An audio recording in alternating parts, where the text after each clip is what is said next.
It's a busy time of the year for the Growing Deer team. Last weekend, Grant spoke at a church in Kansas, and today he's traveling to Pennsylvania to speak at the Great American Outdoor Show. Tyler and I are here at the Proving Grounds holding down the fort.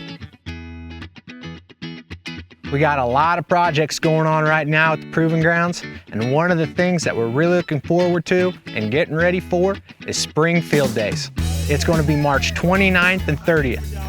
We'll have speakers talking about trapping, turkey calling techniques, we'll be sharing the buffalo system, hunting strategies, and much more. Registration is limited to 100 folks. If you haven't done so yet and you plan on attending the Spring Field Days, I suggest you register today because spots are filling up fast. Throughout the Whitetails range, there's a lot of folks hitting the woods looking for shed antlers. We recently posted a Reconnex image of a half-rack buck on our social media pages. There were a lot of comments about people already finding sheds. We receive a lot of questions each year of folks asking when it's time to start looking for sheds. The time of year when antlers are hitting the ground is something we pay really close attention to because everyone here at the Growing Deer team enjoys looking for shed antlers. The time of shedding is greatly influenced by a buck's hormones. When a buck's testosterone levels drop past a certain level, shedding can occur. A buck's testosterone levels are actually influenced by the photo period or the number of daylight hours in a day. There are also other factors that may influence when a buck will shed. These include stress caused by an injury or a low-quality diet. Last year here at the Proving Grounds, we had a very dry growing season followed by a small acorn crop. These factors greatly reduce the amount of quality food available to deer. Last December, one of the hitless bucks we call Herman shed his antler between the night of December 16th and the afternoon of the 17th. The evening of December 16th, Herman showed up on a Reconnex camera and he had both sides of his antlers. The following afternoon, Grant and Clay were hunting at BPP and they had an encounter with Herman, but he only had one side. By mid-January last year, our Reconnex cameras were picking up a lot of bucks that had already shed one side or both sides of their antlers. Bucks were shedding early because they were physically stressed due to minimal food and the harsh winter conditions. Last season, we found a lot of sheds in our food plots or near them. That's because bucks were focusing their time on those food sources. This year, it was a different story. We had a large acorn crop here at the Proving Grounds. This made hunting very difficult because much of our property is dominated by oaks. However, our food plot saw minimal browse pressure and there's quality forage throughout most of the property here at the Proving Grounds. Due to the amount of quality forage that we have, most of our bucks look healthy and are still holding both sides of antlers. Healthier bucks usually hold their antlers longer compared to bucks that have poor body conditions.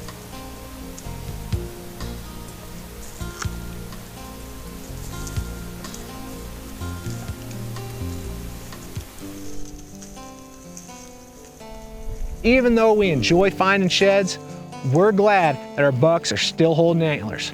That means stress is low and bucks are healthy.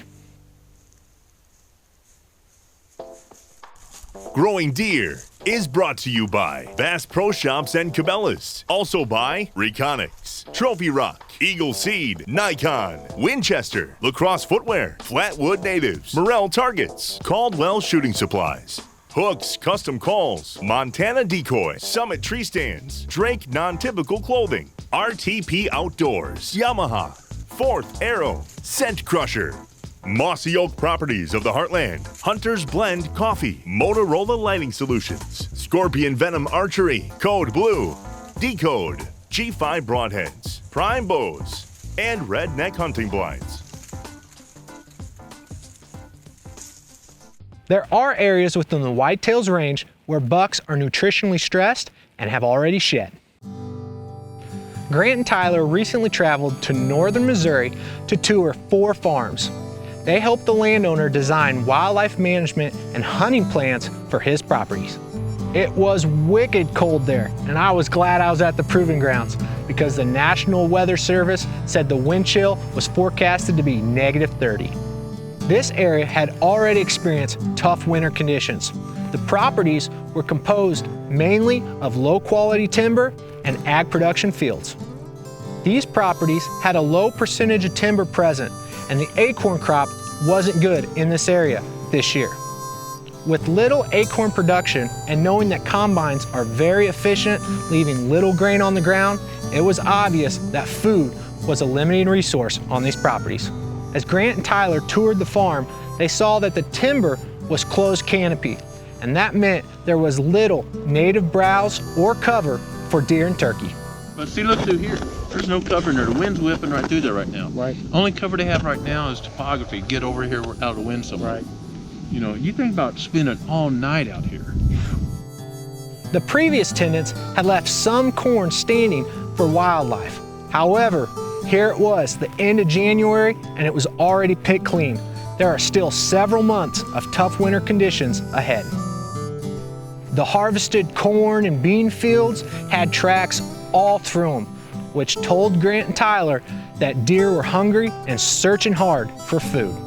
Deer that are stressed during the winter months will often not express their full antler development or fawn potential the following year. The amount of potential that is reduced by poor body conditions is a sliding scale based on how long they're stressed and to what extent. In ag country where crops are harvested and cover crops aren't used, it's common for deer not to express their full potential as the winter habitat is void of quality cover and food. The healthiest deer are produced where there's quality forage and cover throughout the entire year. When we tour properties in ag country, we often recommend that landowners find a way to provide quality food for their deer during the winter months. This may mean leaving a portion of agriculture crops standing for wildlife to feed on, incorporating cover crops, or creating a food plot program. The best option for deer herd and soil health is a use of a good cover crop system. We'll be touring more properties in the next few weeks, and there's going to be different habitats and different ways to achieve the wildlife and hunting goals. The Growing Deer team has been working hard this winter, setting Duke traps, trying to balance the predator-prey ratios here at the Proving Grounds.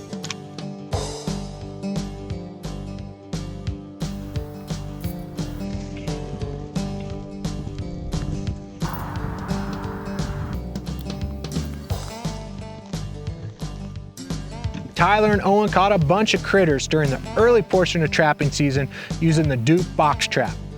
During the late portion of the season, we set out Duke dog proofs.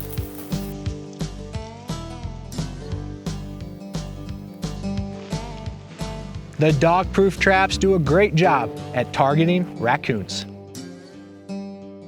Running the trap line this morning and really excited because we got our 74th predator here at the Proving Grounds. It was actually pretty cold last night. We've got an Arctic blast moving through the Midwest. We're not as cold as some folks here in southern Missouri, but last night the temperatures dipped down in the single digits, and this coon was probably looking for energy-rich food sources. We're using a meaty, smelly bait, and it did the trick to get this raccoon in a Duke dog proof. We're actually going to be shutting down our traps tomorrow because trapping season's going to end. But we are super excited because we've removed a lot of predators. In fact, I think this is one of our best years here at the Proving Grounds during trapping season. Tyler and Owen have been working hard every day here at the Proving Grounds running the trap line. But they're not just checking traps every day. What they're really doing is wildlife management. You know, the fur off these predators is a great renewable natural resource, and they're also helping balance the number of predators for the number of prey species here at the Proving Grounds. When you do the math and you add up the number of acres that we have here at the Proving Grounds and the number of predators we've removed about a predator every 30 acres. Just think of how dense of a predator population we would have running the Ozark Mountains here at the Proving Grounds if we hadn't been trapping throughout an entire season. We know by our Connex cameras, there's still predators running around the Proving Grounds. We haven't removed them all. We're not just trying to get rid of all the predators here. Our neighbors aren't trapping as intensively, and there's going to be predators that disperse onto the Proving Grounds throughout the rest of the year. The goal is not to remove all the predators. The goal of trapping here at the Proving Grounds is to balance the predators to the prey species so both can thrive. I'm going to dispatch this raccoon and we're going to head on down the line.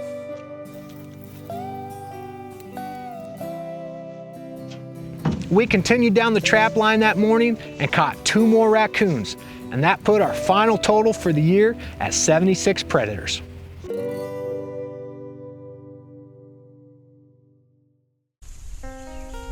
Turkey hens often lay 1 egg a day for 10 or plus days. They then stay on the nest for about 28 days, and then the hens and the poults remain on the ground for 14 days before the poults can fly into the roost. Imagine being a hen with eggs or poults on the ground for 52 days with lots of hungry predators looking for a meal. The chances of poult and egg survival are very low.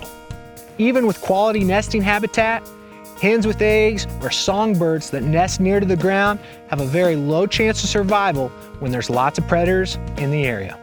To add to this, wet hens produce a very strong odor, which makes finding them and their nest very easy for predators. It almost always rains a few days during 52 springtime days.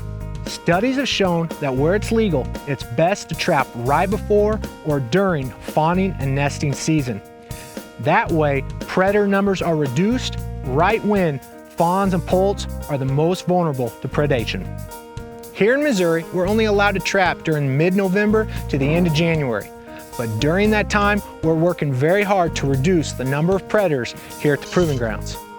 Our hope by reducing the number of predators is that turkeys and other ground nesting birds have eggs and chicks that then survive and maintain their populations.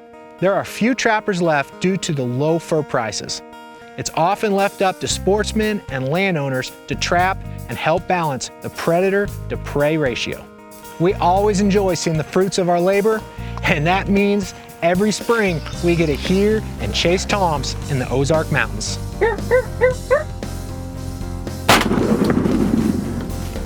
Holy smokes.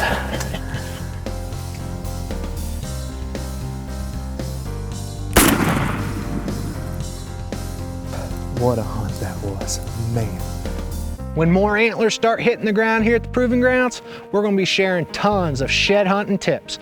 If you wanna keep up to date on what we're doing to find sheds, please subscribe to our channel. Whether you're trying to improve the food sources and habitat on your property, or you're getting out and looking for sheds, it's a great time of year to get out and enjoy creation. But I hope you slow down every day and listen to what the Creator is saying to you. Thanks for watching Growing Deer.